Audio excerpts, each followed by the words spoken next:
What happens when one of your favorite authors goes off the rails and does things that are just not at all their style? I'm talking about this book, A Sport and a Pastime by James Salter.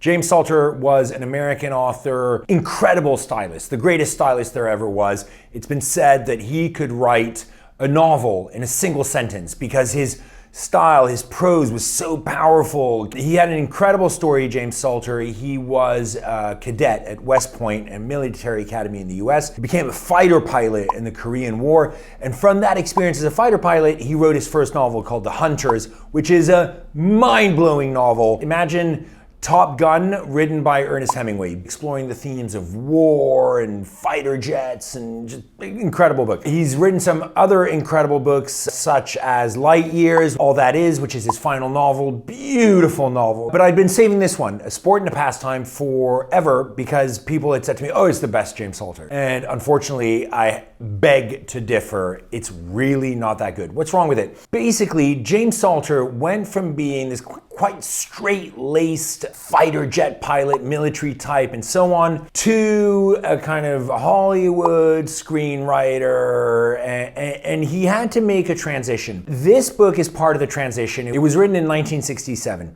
and it's very important to understand the context of what was going on in literature at the time.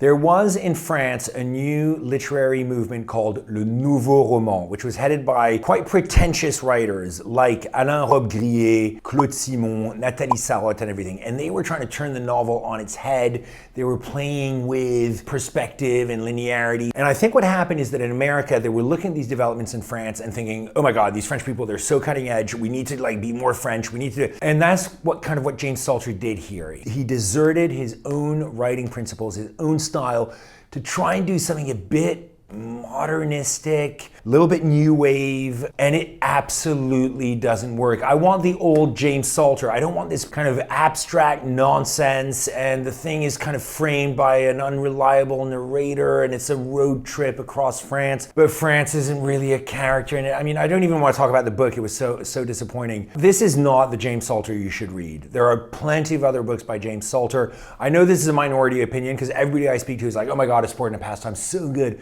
It's not that good. This is really just the most pretentious James Salter I've read. Bring back the old James Salter. Let's have his great style, his great storytelling back at the forefront. This was an experimental modernism that just wasn't his style and is unnecessary. I'd love to hear your thoughts in the comments. Please share what you think, whether you've read this, what you thought. In the meantime, keep reading. Thanks a lot. Bye.